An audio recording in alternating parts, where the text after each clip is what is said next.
Meow, my friends.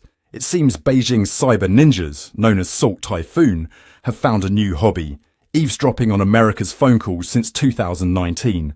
And here I thought they were busy with TikTok dances. These digital intruders have been swimming through our telecom waves longer than most celebrity marriages last, folks.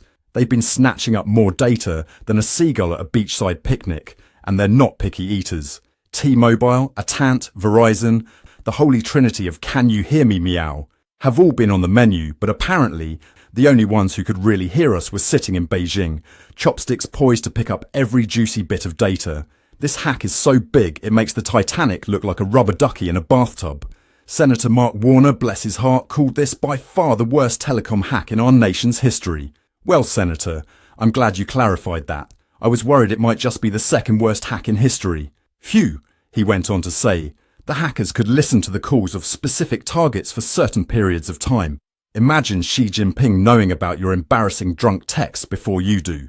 It's like having a nosy neighbour, but this one's across the Pacific. The FBI and CISA are on the case, my friends. They're probably wishing they had as many tools as these hackers do. Maybe they should check if there's an app for that. I hear the Catch a Chinese Spy app is all the rage these days. While these cyber ninjas are playing four-dimensional chess, our telecom giants seem to be stuck on tic-tac-toe. Now, this isn't the first cyber tango between Uncle Sam and the Dragon. Remember 2022, when China was accused of hacking faster than a teenager changes TikTok trends? They breached networks, intercepted communications, and probably found out who really shot JR. It's like they're playing a global game of telephone, but instead of passing messages, they're just keeping them all for themselves. But wait, there's more. These Salt Typhoon folks aren't just using any old malware. They've got something called GhostSpider. It's not your friendly neighbourhood Spider-Man, my friends. It's a nasty piece of code that lets hackers stick around in our networks longer than unwanted house guests. It's like a digital squatter, but instead of eating your food, it's munching on your data, and it's got quite an appetite. Now, if you're as shocked as I am about this digital invasion, give this video a like, and if you're not shocked, well, either you're a Chinese hacker or you need to check your pulse. T-Mobile claims their systems are fine. Sure, and I'm the Queen of England. Atant and Verizon are probably checking their firewalls with the urgency of a sloth on vacation. Meanwhile, economists are predicting a boom in the tinfoil hat industry. After all, if your phone's not safe, what is?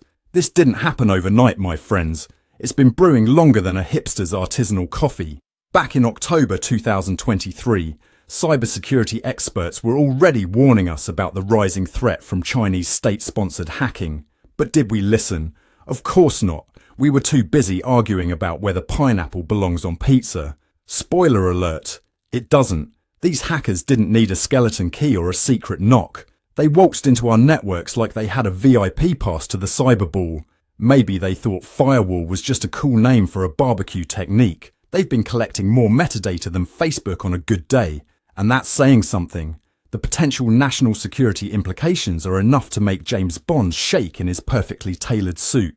Imagine if these hackers intercepted communications about our super secret plan to combat climate change by installing giant fans at the North Pole. Oops, I've said too much. And let's not forget the economic impact. This breach could cost the telecom industry more than all those unused minutes we used to roll over. Consumer trust. It's dropping faster than a call in a tunnel. At this rate, we might have to go back to carrier pigeons. At least China can't hack a bird. Yet, the international implications are spicier than a Sichuan hot pot.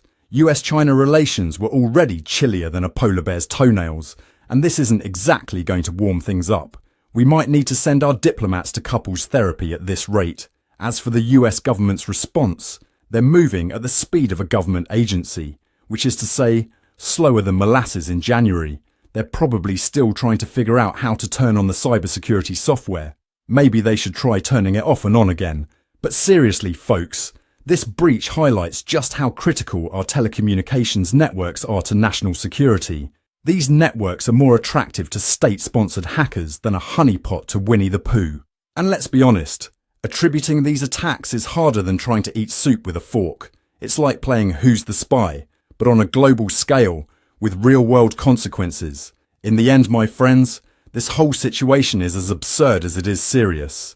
It's like finding out your diary was actually a bestseller in China. So the next time you're on the phone, remember, it's not just your mother listening in anymore. Sweet dreams. We'll be back soon with more. I'm DiParmejan for News Cats. Thanks for tuning in.